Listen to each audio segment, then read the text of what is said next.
To 7. He looked to the heavens when he heard the engines hum. A sky full of planes and each one with a bomb. And they're gonna wanna drop them. Well, hello and welcome to this special edition of the Islands at War podcast. My name's Nick Lahire, no Keith for this episode. I took the opportunity recently to catch up with one of our regular listeners, Dave Hewitt, who was visiting from the UK. Dave's a very regular visitor to the Channel Islands and to Guernsey in particular. He has a vast collection of occupation books. I think it was about 400 at the last count. He did send me a list of all the ones that he has. But he is really a walking, talking advert for why you should come and find out a bit more about the occupation in the Channel Islands, particularly in Guernsey. He has spent quite a bit of time collating information over the last 40 years. While he was here, he very kindly made time to speak to us. He was on a very, very short visit. He arrived on the Friday and was going back on the Monday, but he was kind enough to take some time to speak to me. I hope you enjoy this episode. Well, mon vieux. Hello, Nick. How you doing? I'm good, thank you. And I understand you're fairly familiar with the island. Yes, I've been coming down here for the last, I think it's 40 years. My interest in the occupation is my passion. And yes, I love it here. Yeah. Absolutely love it here. I gathered as much from our little chat we had beforehand. And thank you so much for agreeing to be interviewed. My pleasure. My pleasure. We love talking to you. Anybody that's got a passion about the occupation, and even better that you're actually here in the island and giving up some of your very short time that you've got here. Yeah, sadly back on the boat, 10 o'clock tomorrow morning, back to reality, back to work, and a bit of festive cheer, then back into work again. You've been interested for 40 years. What made you interested in it in the first place? Many years ago, it's about 1977, 79, I watched the thing on a local news channel, which was Southern TV. And there was a program called The Bitter Years, and it was about the occupation of the Channel Islands. And it had, like, Coutances, all the people that were still alive, and they were given their side to the occupation. Now, living near Weymouth, it ain't that far for us. So it fueled my interest. What was these little islands, not far from me, that were curious that they saw French, sort of English, but they were occupied by the Nazis. So I started collecting books on the occupation, what were available at the time. And then about 1984-ish, Condor Ferry started operating out in Weymouth. And they were doing day trips to the Channel Islands. What more do you want? Yeah. So next thing, I'm finding myself in Jersey, going up to Normore, talking to Bob Gins, Bob LeSueur, all the notable occupation society guys in Jersey. And I think they realised there was this little nutter coming from England who was absolutely soaking up every little piece of history he could about the occupation. And then one day, to my great deal of relief, I found Guernsey. And that was it. And the love affair started for this fair island.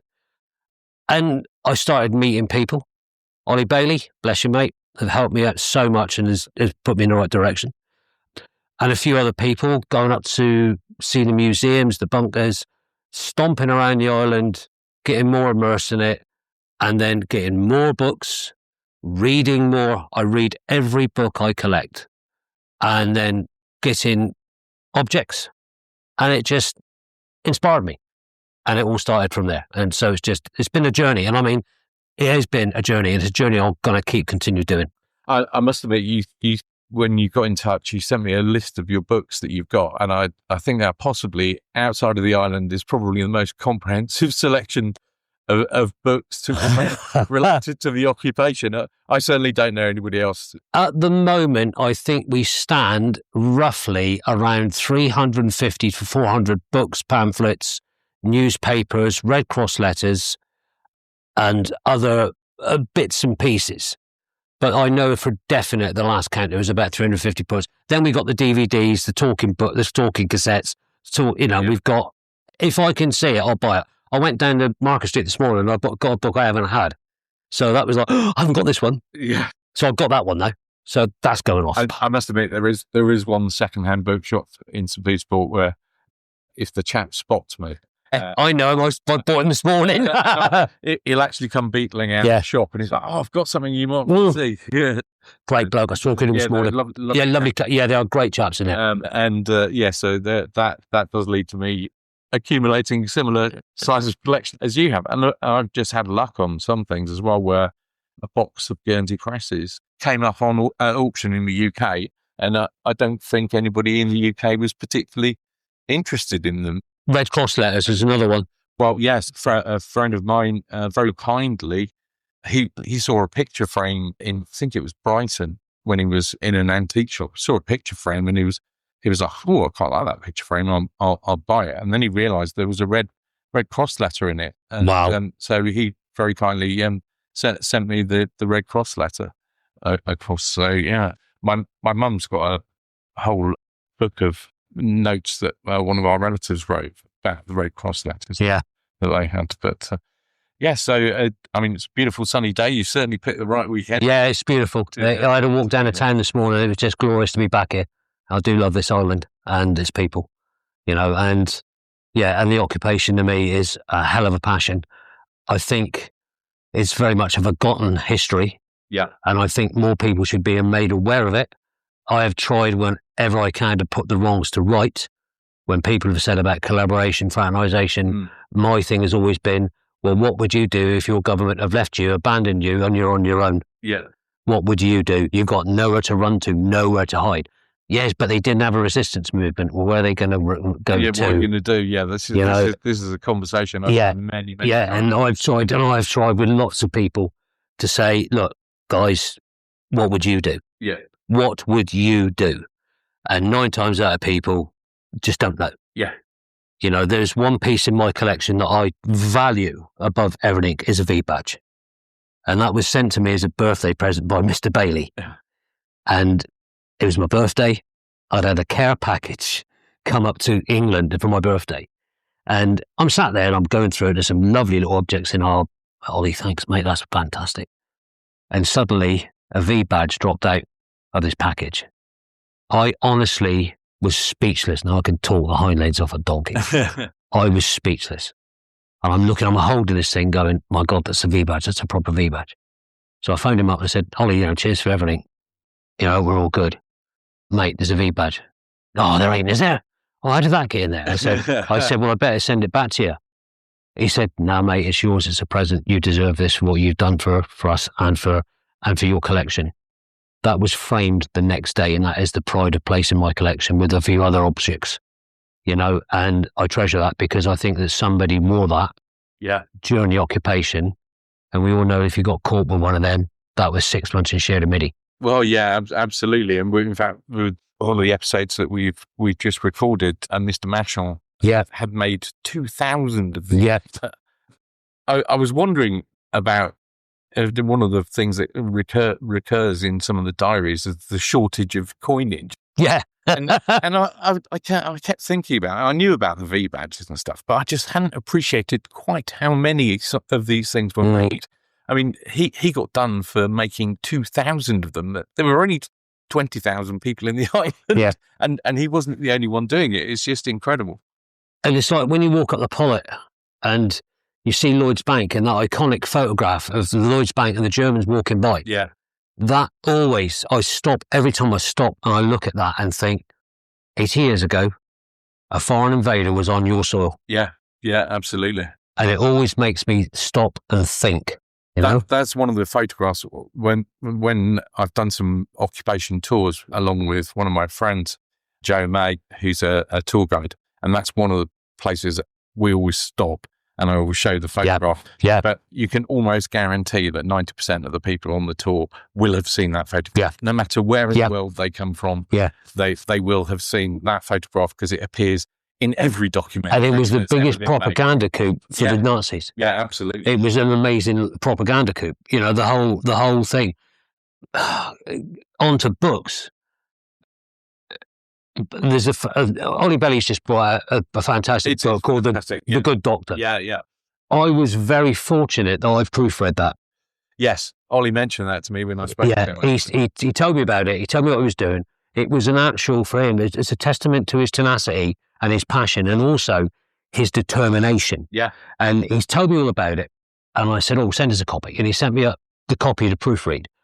I was absolutely spellbound. I couldn't put it down.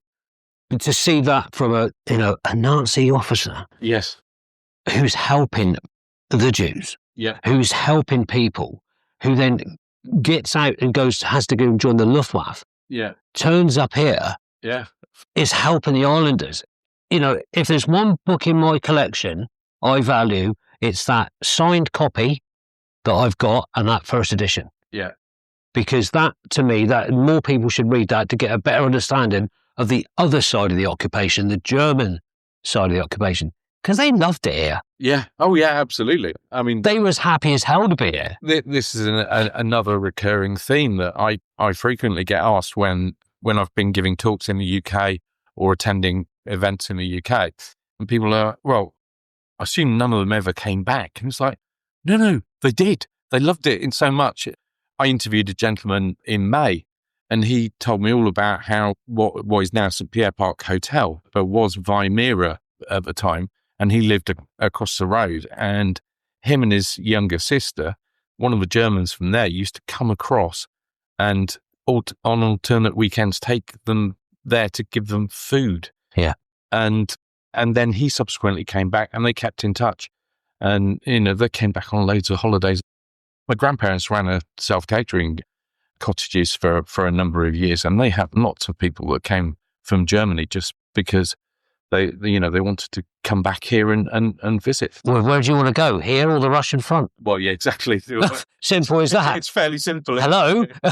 There's nice, beautiful holiday. Yeah. There's beautiful beaches, beautiful people, and. Or would you like to be fed into the meat grinder? Yeah. But sadly, is happening again. Ollie has helped me a lot. I mean, he's steered me in the right direction and opened doors. Yeah. Because one thing I will say in my collection, and I'm only putting this is, I don't sell anything.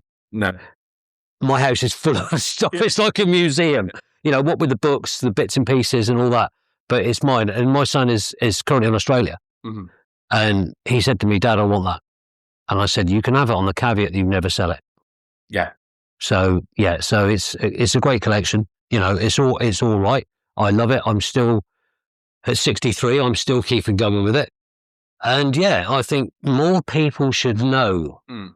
And what you guys are doing is brilliant, because you'll reach out to an amazing big audience, and you've got the stories that need to be told.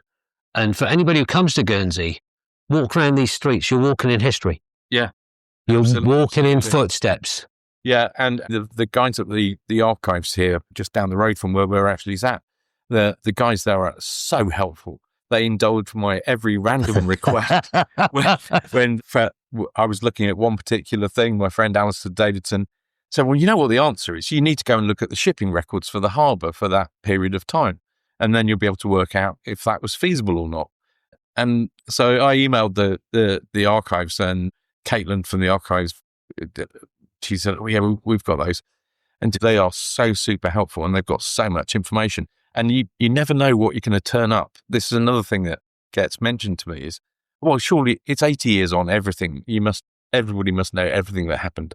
And it's like, no, not a chance. No. We're constantly finding stuff that either has been lost or just been put in somebody's loft somewhere. I had another chap I know very kindly said to me, I found this book. It was going to be skipped, but I stopped them. And it was just handwritten notes somebody had been keeping during it. He goes, would you be interested in it? I don't know where the best place for this to go is.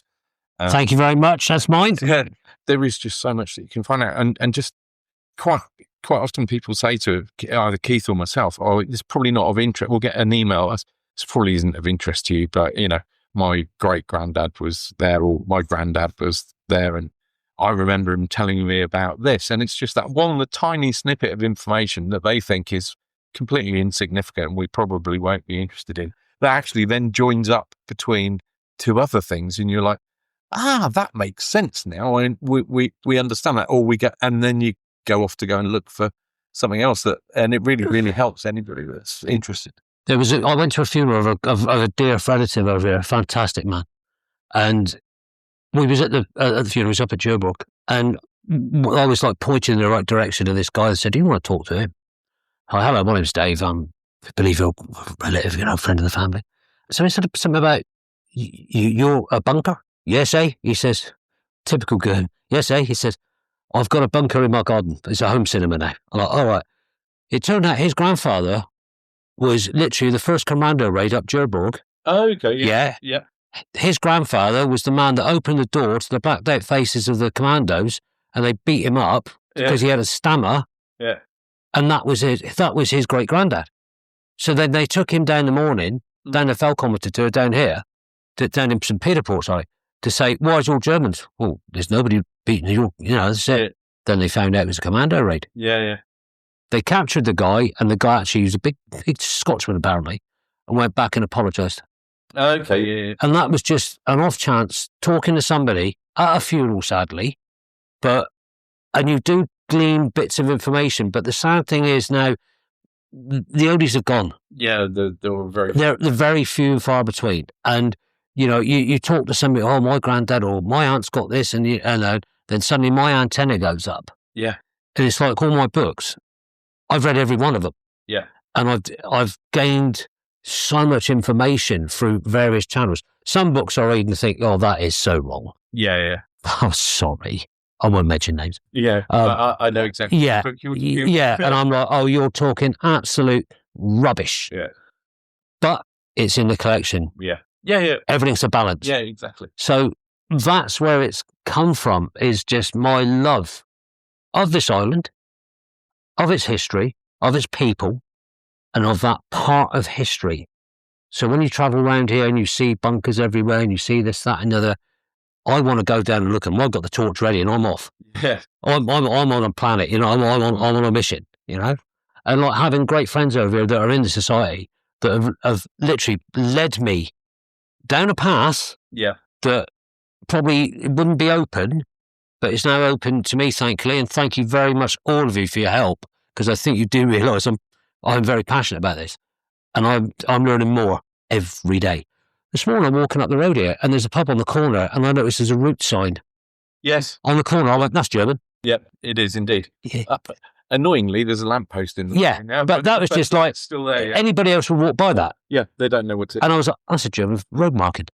Yeah, no, I was on a tour that one of the other guides was doing, which was not occupation related. We were up around that area, and they'd stopped to talk about parts of a history relating to hundreds of years before that. And this chap said to me, I was stood at the back because I was just tail walking, make sure we didn't lose anybody along the way. And this chap said, "Oh, what's that all about? I've seen a couple of those on the island. What's that?"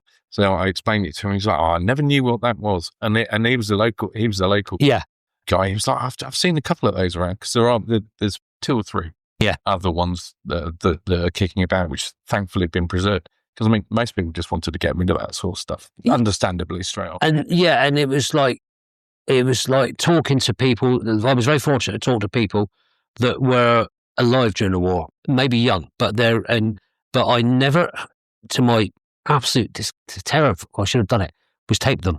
Yes. Yeah. Or took notes. It was just word of mouth, sat down, having a cup of tea and a bit of gulch, and then let them talk. Yeah. And get the experiences out. And it's a fantastic social history. It's one that I'm going to keep going with, and it's one that I'm really hoping my son will take up, because he's fascinated with it. Yeah, and the people that I know that have come to visit the island for the first time, some of them last year, and earlier on this year, and they've never been here before, completely blown away by it. We had some other French people that had come from Paris that I met. We recently had a Paris route that opened up, and they came for the weekend. They knew nothing about the occupation until they got here, and they were like, "What's this all about?" And they were absolutely, and they're coming back next year, because they were just completely fascinated by the whole thing. They just didn't understand it. I was involved a few years ago in a very sad event over here, and I was the lead driver. Where I was working at the time for a local lad. And I was bringing people from the UK to the island off the airport and take them down the west coast. Yes. and taken them to a hotel for this amazing funeral. Well, it was incredible funeral the next day. And I'm driving them around the island, and these guys are going, well, what's that? What's this? What's that? Well, that's a German bunker. Why is that? Why is that here? Yeah. And then I pointed out to them that the commando raid and the commando directive was Sark. And there it is, gentlemen, just over there. Yeah. So this is a bunch of Royal Marines that didn't know that the commando raid was in Sark. Yeah. And that's where the commando directive came into force. Yeah.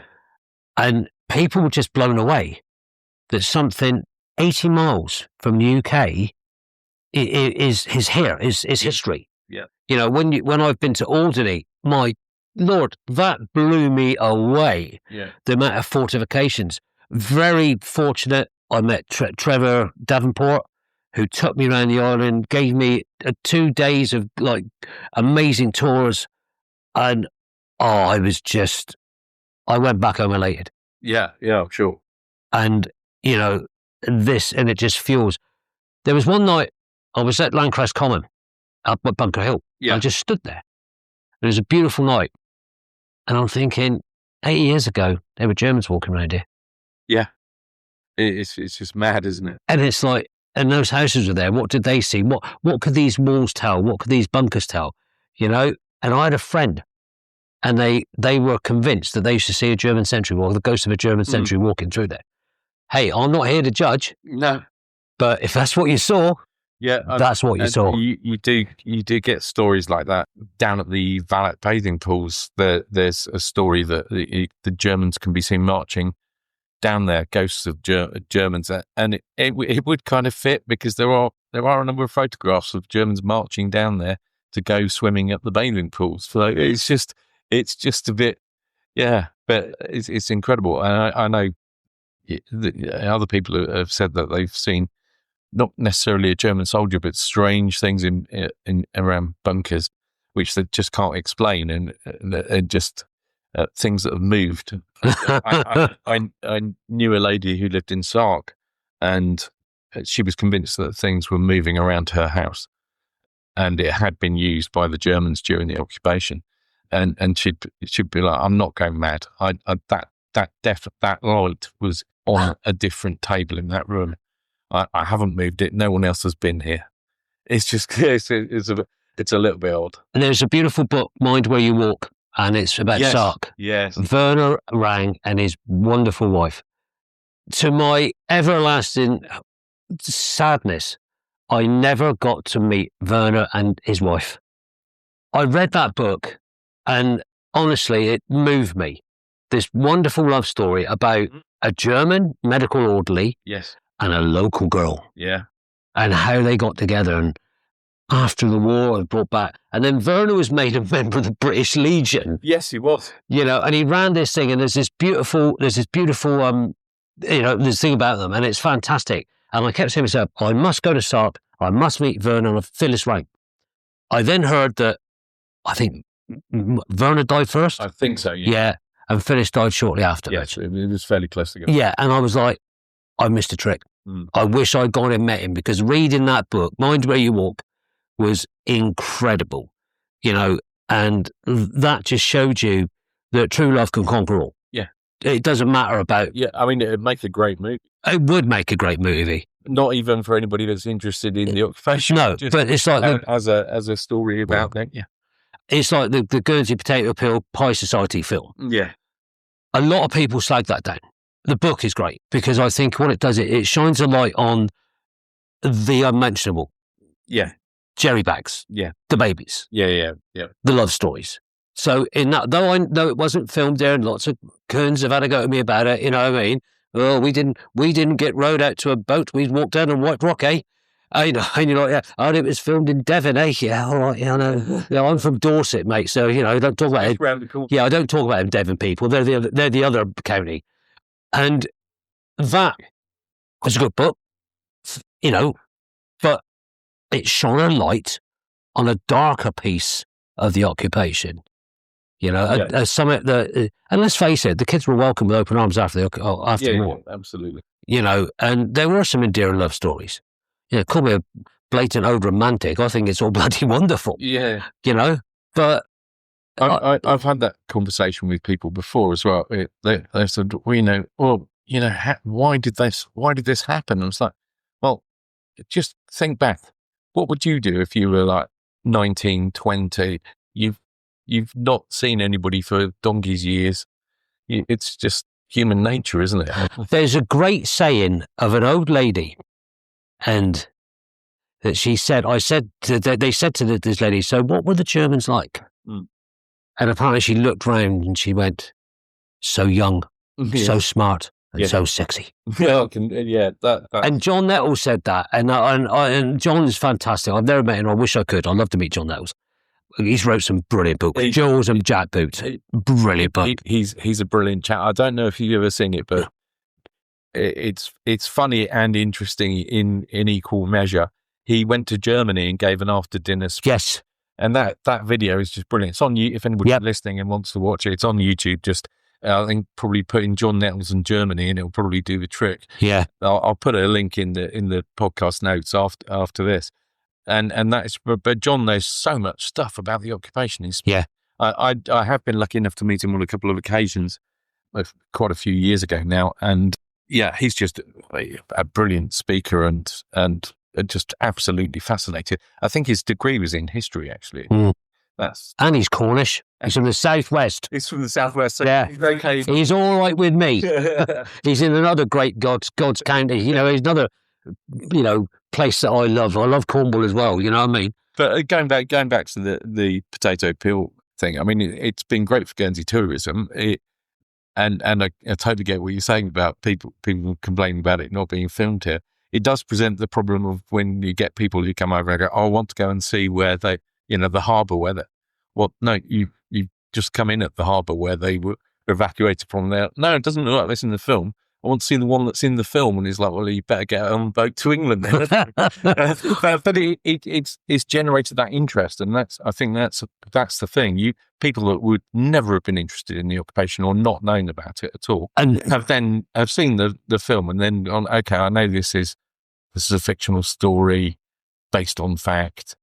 But I need to go and find out some more about this. And that's been brilliant. And that has happened to me back in the UK where people who've known my passion for the occupation have said to me, have you seen this film? Yeah, what do you think of it? And I've said exactly what I've just said to you. Yeah, it's a taster. Yeah. It's a taster of what really happened. And what, but like I said, it just shines that little light on something that was not really been spoken about because people just forget they got on with their lives. Yeah, absolutely. They had enough. Or they just didn't want to talk about it. They wanted to block that 5 years. Yeah, and they just wanted to get on with their lives. They wanted to do what they had to do, move on. Yeah. The fact that Churchill never came here. Yeah. The King and Queen did, but he didn't. Mm. And there's that, let them starve. Yes, that whole... Yeah, whole thing, we won't go down that rabbit hole. And I just find it fascinating. Mm. I wish I could turn back time and relive it, go back in time and walk around here. Mm. I'd pick up every artifact I could. with your time machine. Yeah. And I would be like, I'm having that. Yeah, I'm having that. Right, get that in there. Let's go back to 2025, and put that in the collection. Wow. But yeah, I just personally think that more should be done. Yes. Yeah. More should be done to bring this to the future. Tourism should get on board with this and really promote this because there are people like me, don't laugh guys, out there that are so interested, but they don't know the path to follow. Yeah.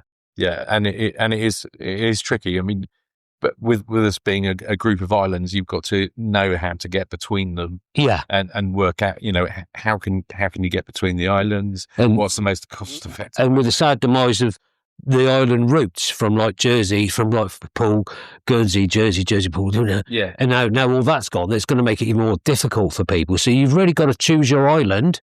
Come to Guernsey, right? Or Alderney, or Jersey, and immerse yourself. Yeah. Immerse yourself in it. I mean, we've we've got some great. I think the work that Festung has done, Unbelievable. and the work that the Occupation Society's done as well, and Guernsey Museums. Castle Cornet down the road. I mean, that's got about 800 years of history all squished into one castle, including occupation stuff, and it's fascinating. It's also a great place. I did discover this when we had a heat wave, that the German air raid shelter there is a perfect spot for cooling down a little bit. If it's a particularly hot day, you just go and sit in there for a couple of minutes. I've got some great friends who work in there. And one of my friends, he sadly doesn't work there anymore. He was one of the guys that fired the noonday gun. And it was always a pleasure to watch a noonday gun being fired. And that's incredible in itself. That's like a potted history. That the castle was royalist and the island was parliamentarian. Yeah. And they fired shells at each other, bombs at each other for God knows how many years. So it's all here, guys. Just come and get it. Yeah, it is a great. Obviously I'm biased because I'm from the island, but it's just fascinating. And dare I say it, there is other history available other than other than the occupation. But there's just so much that you can see. I am a very proud member of Charleston, Guernsey. Mm-hmm. A very proud member. I think I'm one of the few English people that are there, and I'm so I love reading the society's booklets or the pamphlets, this, that, and the other, and it's really testament to them to keep going, to keep this alive, to keep going, and the research they do, and the stuff they bring out, the society booklet, the yearly booklet is a must read for me. I take it to my work and people just look at me like, oh, he's off again. Don't get him started on the occupation; he won't shut up. Yeah. Well, hey, that's what I like. Yeah. Keep it going, keep it alive. This should never be forgotten. Never be forgotten. I was very fortunate this year. I went on the 80th Cavalcade and I got a ride in a vehicle.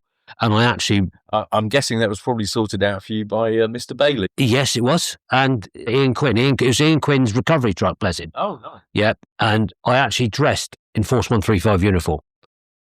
And I'll tell you what, I've never felt such a part of a thing that I did that day. That day blew me away. When we come around the corner of Salary Corner to see the whole of the front, 3 to 5 deep of people waving the Union Jack, the Guernsey flag. Yeah. My God, my heart was in my mouth. I was sat in the commentary box with my good friend Jim Delbridge from Radio Guernsey, and we were doing the commentary on the cavalcade, and it, as you can imagine, with vehicles that are over 80 years old, it did present us with a few challenges because obviously things break down. So we had a beautiful list of what was coming through and when.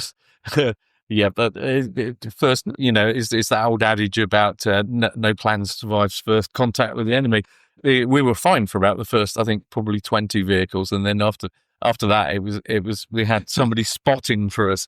Right, what's the next one about? Three back, just to make sure we were talking about the right thing when it turned up. I was in the recovery truck and we had a Jeep following us, and suddenly we noticed the Jeep had overheated, dropped its water, and that was it. So next thing, I'm jumping out of the back of this truck with a big tow rope, with my recovery experience of driving tanks and stuff. Of right, we need to do this, on your way.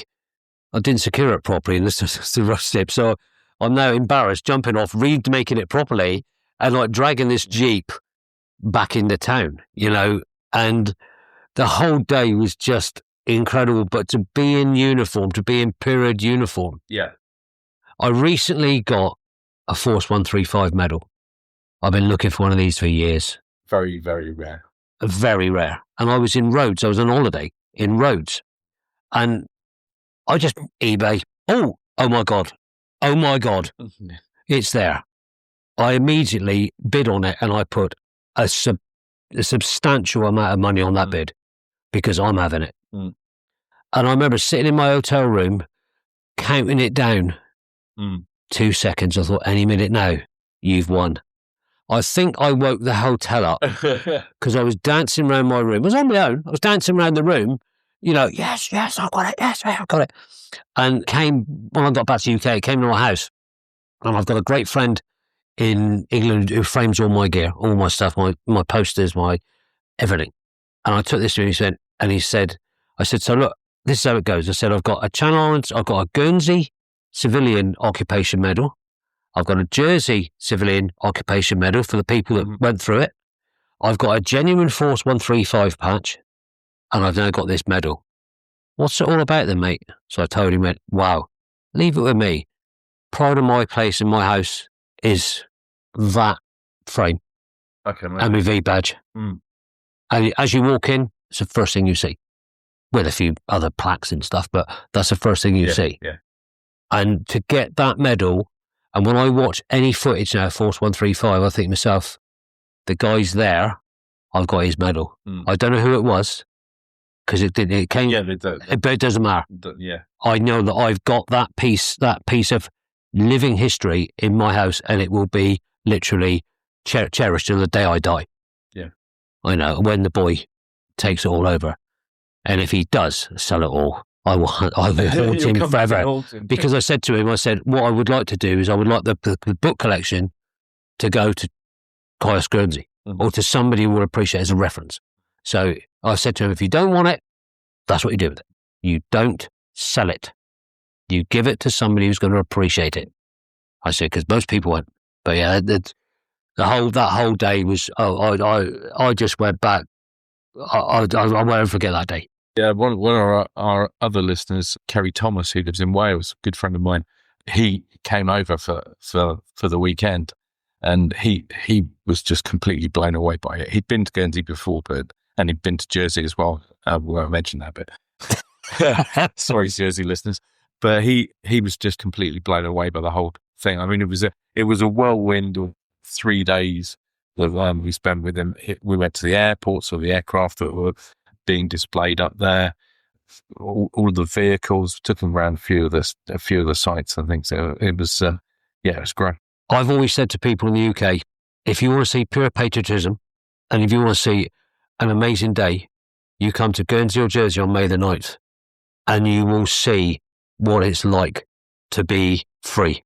Yeah. To be liberated, to be proud of your motherland, proud of your island race, your island life. And I've always said, May the 9th, that's a day. I've done liberation every day, every year for 25 years. During the 2 years of COVID, it decimated me. I got interviewed. We got interviewed. I'd written to Radio Guernsey and I said, look, my name's Dave Hewitt. I said, I've been interested in occupation. I am absolutely crestfallen that I won't be on the 75th. I'm absolutely beside myself. So they phoned me up and said, would you like to come on Liberation Day and have a chat? I said, yeah, who am I not to say no? I'd love to, because I have a face for radio. And I said, yeah, okay. So the day of days came. I'm sat at home. I got the Guernsey and Jersey flags outside my house. My neighbours are walking by. What's he up to now? What's he doing now? All right. And they came on. They interviewed me, and I said, it was my dear friend Kate. Is her birthday on May the 9th? So, wished her out. And I actually felt like I was living in England as a refugee and away from my island home. So I gave this, talk about my passion. I wished everybody in the island happy Lib Day, Auntie Kate, happy birthday to, this, that. And I mentioned people by name. And, the phone was like, oh, Dave, thanks, that's brilliant. Little messages come through. I got off the phone and they said, we'll call you back in a minute. So, okay, I got off the phone and I burst into tears. I absolutely started bursting into tears because I realised I wasn't being in the place where I needed to be on the day that I wanted to be there. Yeah. And I was missing my friend so much. I got it. I suddenly thought, well, what about the people that were evacuated? They had no mobile phones. No. They had no Teams meetings. They had no Zoom calls. They just had the occasional Red Cross letter. And you're stuck with 20 or 25 words, depending on when it was. And it suddenly hit home to me about occupation, evacuation, being away from your loved ones. They phoned me back and I said, I'm really sorry. I said, just getting myself together. So he said, are you okay? I said, no, I just found myself in my kitchen in tears because I'm missing my friends and I'm missing the day. And he was like, oh, mate. He said, well, and then for a couple of years more, I'd get a phone call. It's Liberation Day. Do you want to come on? Yeah, of course I do. Or it's the day after Liberation Day. What do you think, Yeah. They didn't phone me this year, thanks, guys. But I'll have a moment tomorrow. Please do. When I'm down there. yeah, please do. Tell them Mr. Hewitt's still around. And I get it. I think it's quite a unique day. Well, certainly a number of people that are not from the island have mentioned to me that they find it quite unique because there's the formal remembrance in the morning. Oh, yeah, with the Durats. With, we've got the military parade, we've got the veterans of various conflicts, clearly not from the Second World War now, and everyone parades in the morning. It's all very formal. We were lucky enough to have a royal visit this year. And then it switches in the afternoon. It becomes a celebration of the fact that we were liberated. So it works very, there's that contemplation and remembrance, and then it switches into a big party for a lot of people anyway. I mean, I appreciate that, some people who do have memories of it, with the dwindling numbers of people who actually lived through it as children. Some of them obviously don't want to take part in, excuse me, some of them don't want to take part in the celebration element because but equally there are others that do. And they'll sometimes have a change of heart even on the day. Oh, I don't want to be doing that. I don't want to go to town. And then all of a sudden it's, oh, actually, I do want to go to town. Can we sort this out? And I'm always more than happy to assist with that. I think the 80th was possibly my busiest. It's a fantastic day. I did the live stream with Jim Delbridge in the morning. They had a live stream of the parade and the formal stuff in the morning. We did the commentary for that, which we had to prep quite carefully for. And then I had about an hour off, grabbed something to eat, and then we were back in the commentary box for the enormous cavalcade, which went on for hours. Oh, God, it's amazing. And then I got a text message just after I'd finished saying, "Would you like a drink?" I was like, yes, I think so. That'd be quite good because it was about 5:30 by that point. There was a wonderful old guy I got talking to who's from Torneville. For those people who don't know Torneville's the end of the island. And it's quite remote. It's a nice place. And this old guy, he was wonderful, I got talking to him and he heard my accent. Hey, where are you from then? I said, I'm from Dorset. I'm from Torneville. I said, he said, only come down here once a year for Lib Day. Yeah, there are still a few people that do. And that was incredible. Do you know what I mean? It's just the other side of the island. Yeah. But his day in town, because St. Peter Port is town, is Lib Day. Yeah. And like I've said to many people in the UK, you want to see it, you come here on that day. Because to me, it's a unique day. It's a special day. Perhaps my long lost Guernsey heritage, it still harks to me. That's another podcast. And that's it, really. Yeah, I can certainly relate to that. A chap I knew who lived out at Torteville, I never ever used to see him out by the Imperial Hotel. Yeah, out that way, and then it'd be once a year he'd come to town. He'd ring me up and say, "Oh, I'm coming into town. Would you like to go for a coffee and have a chat?" So, call Dammy Lara. It was bizarre because I'd meet it. He'd say, "Where do you want to meet?" And I'd tell him the name of something. Well, where's that? I don't know where that is. I've not seen that. Well, no, it's only been open about 9 months. It's a quirky, wonderful island. It is a quirky, wonderful island. And if you're accepted here, the world is your oyster. And I've got some fantastic friends down here. And I do love this place. And yeah, I do love it here. And I think, it's a great place. I'm just so bloody sad we can't do day trips anymore.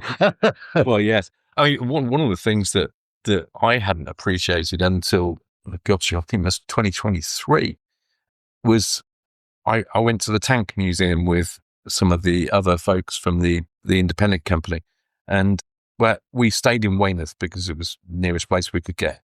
And one of the chaps said to me, "Oh, well, you realise there's some plaques for the evacuees here?" I was like, "No, didn't know that." Nor did I. I'll show you after.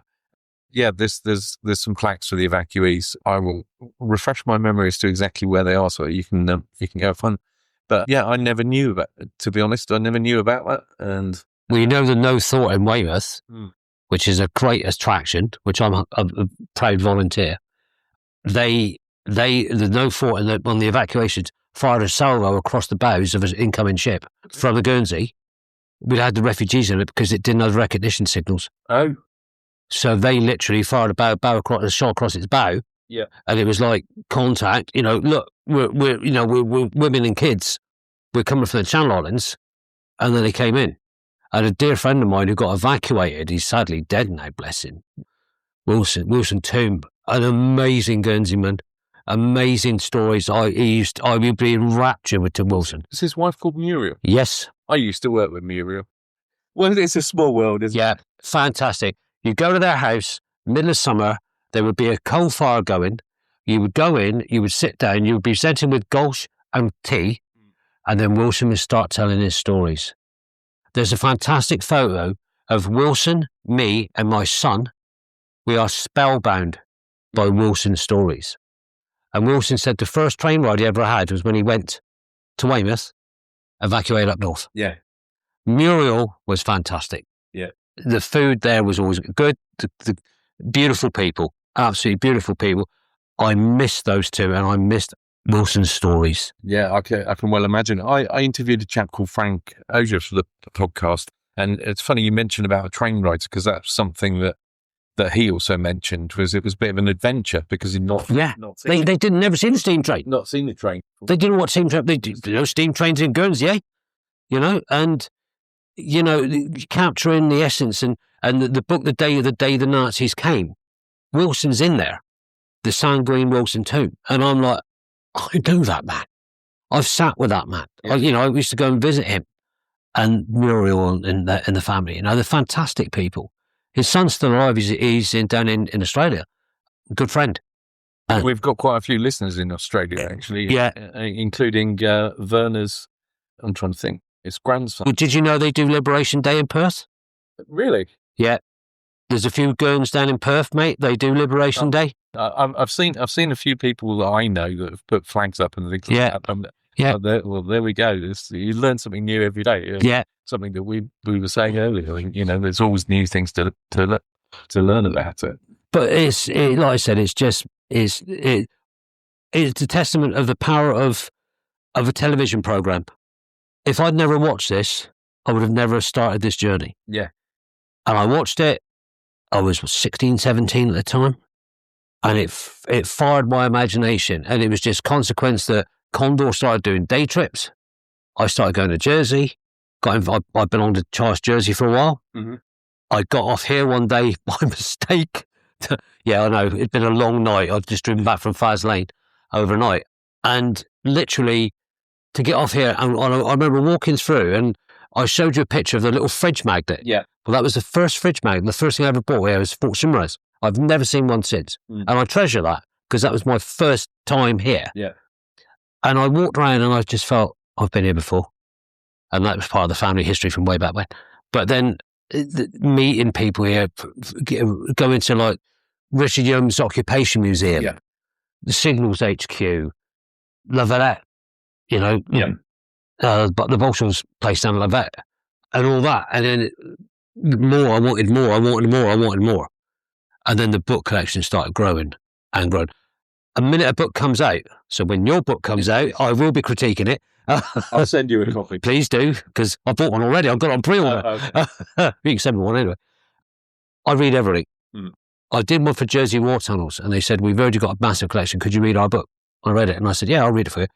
And I read it, and I just did a thing, so if you want to use this, there's, this is a historian, Dave Hewitt, historian, and it was a fantastic book because it basically put it, a lot of what would you do? Yeah. And I think that's brilliant. What would you do? It makes you think, what would you do if you were in that situation? Yeah. So yeah, every book I've got, and like I said, it's 350 plus now, plus countless newspapers, Red Cross messages, bits and pieces. And I've got some great stuff, and, and I've treasured every part of it because that's history. But, it's just a passion. Yeah. It's just something that's dear to my heart, and I think, don't forget, always remember, and try and put things, and I will always try and put things right when people say to me, I'm a bunch of collaborators. No, they're not. Yeah. Yeah, and you've just given me a great idea for a podcast episode. Actually, we'll perhaps get a panel. Maybe we can record remotely, so we could always have you on the panel as well. More than welcome. And maybe we should do some different scenarios. And what would you do, just to make people think about it? And I think that'd be a really great thing to do. So I'll be in touch.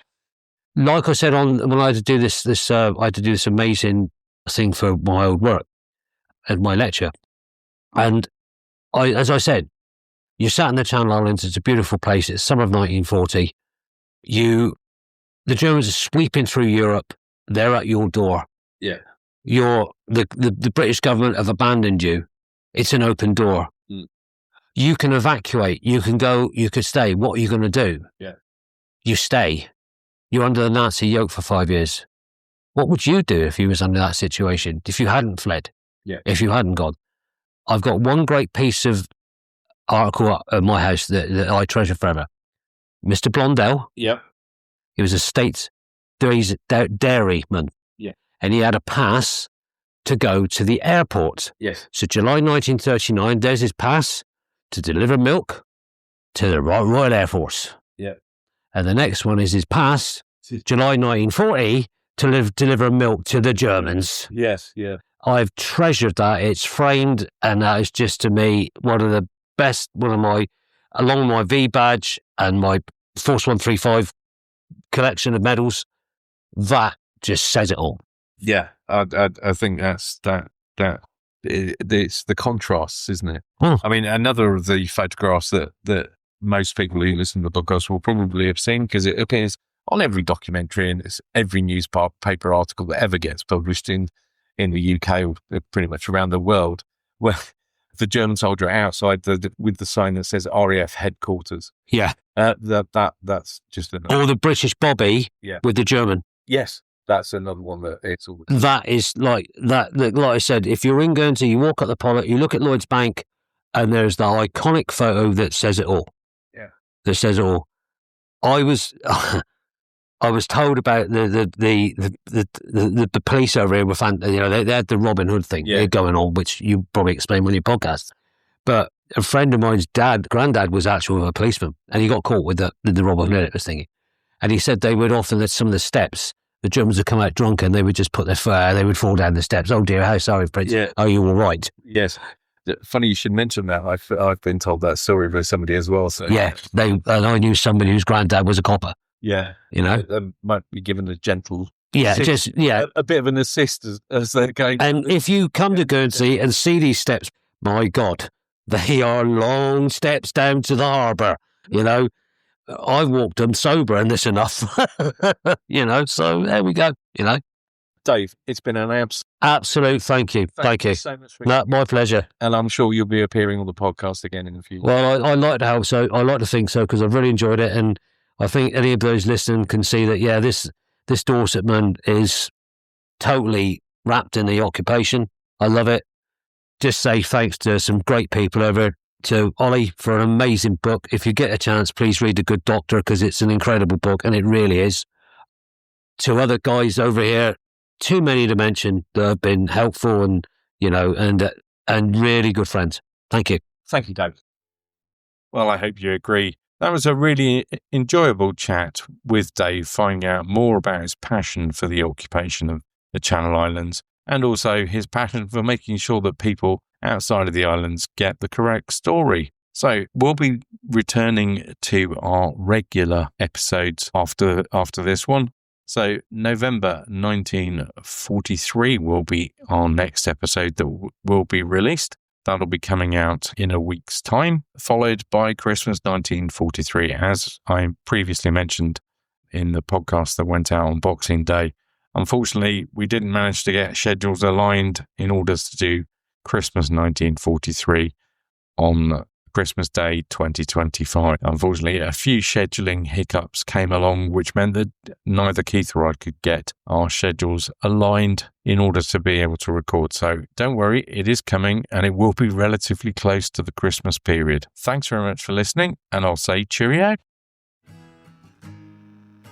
He looked to the heavens when he heard the engines hum. A sky full of planes and each one with a bomb. And they're gonna wanna drop them on someone. It's 5 to 7.